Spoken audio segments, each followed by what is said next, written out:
আসসালামু আলাইকুম রহমতুল্লাহি আমি হাফেজ মোহাম্মদ মতিউর রহমান, প্রতিষ্ঠাতা পরিচালক উবাই ইবনে কাব রাদিয়াল্লাহু তাআলা আনহু হিফজ মাদ্রাসা, মুজাফফরগঞ্জ বাজারের পশ্চিমে, বরুড়া, কুমিল্লা।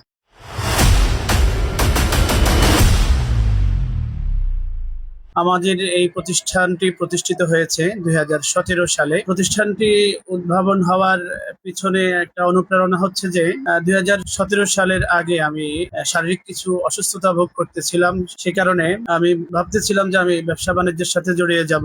মাদ্রাসার হিফজ বিভাগের পাঠদানে আসলে লং টাইম ডিউটি করতে হয়, কষ্ট হয়, সেটা আমার শরীরে সহ্য হচ্ছিল না। পরবর্তীতে আমি যখন আমার ওস্তাদের সাথে এই পরামর্শ করি যে মাদ্রাসা থেকে বের হয়ে ব্যবসা বাণিজ্যের দিকে যেতে চাচ্ছি, ওস্তাদের ইচ্ছা ছিল না যে আমি ব্যবসা বাণিজ্যের দিকে যাই। ওস্তাদ বলতেছিলেন যে তুমি প্রয়োজনে কোন একটা ছোটখাটো মাদ্রাসার দায়িত্ব নিয়ে নাও, তাহলে হয়তো একটু রাহাত পাবে, একটু পরিশ্রমটা কম হবে। এবং বড়ুরা মাদ্রাসায় আমি সর্বশেষ খেদমত করি, বড়ুরা দারুল উলুম মাদ্রাসায়। সেখানকার মুহতামিম শ্রদ্ধেয় হযরত মাওলানা মুফতি নোমান সাহেব আমাকে একই কথা বলেছিলেন, পরামর্শ দিয়েছিলেন। সেই লক্ষ্য থেকে আসলে প্রতিষ্ঠান শুরু করি আলহামদুলিল্লাহ। শুরুর দিনগুলো আসলে আমি আমার 3 জন ছাত্র দিয়ে এই মাদ্রাসাটি শুরু করি। তো শুরুর দিনগুলো অনেক কষ্টের ছিল, এতটা সহজ ছিল না। আমরা যে ভবনটিতে প্রথমে ছিলাম সেই ভবনটি সাইড ওয়াল ছিল আর উপরে টিনের চাল ছিল। এমনও দিন যেত যে আমরা রাতের বেলা যখন বৃষ্টি হয়, টিনের চাল দিয়ে ছিদ্র দিয়ে পানি পড়ে, আমরা ঘুম থেকে উঠে বালতি বা গামলা ধরে রাখতাম। এরকম কষ্টের দিন ছিল। এরপরে মাদ্রাসা আলহামদুলিল্লাহ এমনও সময় অতিবাহিত করেছে, 500 টাকা দামের একটা এসিডিসি লাইট কেনার সামর্থ্য আমাদের ছিল না। আমরা এক মাসে একটা লাইট ক্রয় করলে আরেকটা লাইটের জন্য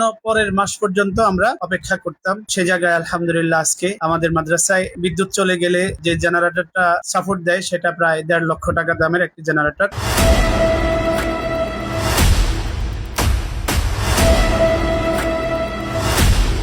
মাদ্রাসার নাম উবাই ইবনে কাব রাদিয়াল্লাহু তাআলা আনহু হিফজ মাদ্রাসা। এটা আসলে আমার প্রিয় ওস্তাদ, শ্রদ্ধেয় ওস্তাদ, সারা বাংলাদেশের হাফেজদের নয়নমণি উস্তাজুল হুফাজ, শাইখুল হুফাজ হাফেজ কারি আব্দুল হক সাহেব হুজুরের সাথে পরামর্শ করেই এবং হুজুরের হাতেই এই মাদ্রাসার নামকরণ করা হয়েছে, নামটি লেখা হয়েছে। আলহামদুলিল্লাহ এই নামের বরকতও আমি খুব পাচ্ছি। আর আমাদের মাদ্রাসায় হিফজ এবং নাজারার সাথে আমাদের জেনারেল শিক্ষার প্রতিও অনেক গুরুত্ব রয়েছে। আমাদের মাদ্রাসা আলহামদুলিল্লাহ এই মুহূর্তে 4র্থ শ্রেণী পর্যন্ত জেনারেল পাঠদান রয়েছে, যেটা আমরা খুব ভালোভাবেই পাঠদান করাই। তারপরে শিক্ষার্থীদের নৈতিক চরিত্র গঠন এবং আধুনিক যুগের সাথে তাল মিলিয়ে চলার উপযোগী করে তুলতে আমরা খুব বেশি প্রথমেই যেটা লক্ষ্য রাখি বাচ্চাদের, সেটা হচ্ছে বাচ্চাদের আখলাকি কোনো অবনতি যেন না হয়। আমরা সবচেয়ে বেশি এই ব্যাপারে খেয়াল দেই।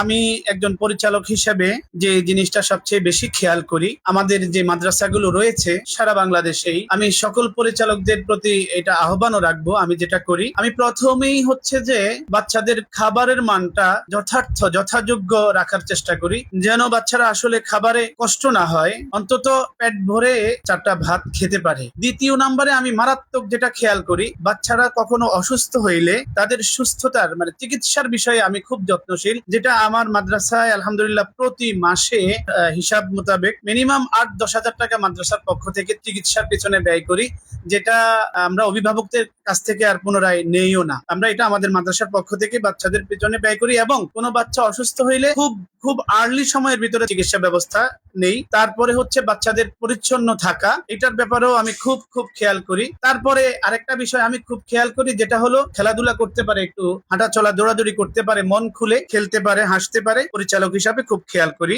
এখানে সামাজিকভাবে আমি খুব ভালো অবস্থানে আছি আলহামদুলিল্লাহ। আমাকে কখনোই সামাজিকভাবে কোনো বিপত্তির মুখে পড়তে হয়নি, বরঞ্চ আমি এখানকার সামাজিক লোকদের খুব আস্থাভাজন প্রিয় হিসাবেই আমি এখানে প্রতিষ্ঠান পরিচালনা করতে পারতেছি। তাদের খুব সহযোগিতা পাচ্ছি আলহামদুলিল্লাহ। হ্যাঁ, আসলে মাঝে মাঝে অভিভাবকদের সুখ দুঃখ সুবিধা অসুবিধা থাকে। এক্ষেত্রে কখনো মাদ্রাসার যে বাচ্চাদের প্রতি যে ধার্যকৃত টাকাটা আছে সেটা সবসময় সমানভাবে উঠে আসে না। এই ব্যাপারে মাঝে মাঝে পেরেশানি হয়। আমার এই ভিডিও যদি আমার অভিভাবকরা পেয়ে থাকেন, এই ব্যাপারে একটু সচেতন হবেন আশা করি। আলহামদুলিল্লাহ 3 জন ছাত্র দিয়ে শুরু করেছি, আল্লাহর রহমতে এখন আমার 300+ ছাত্র আছে 10 বছরের মাথায় আলহামদুলিল্লাহ।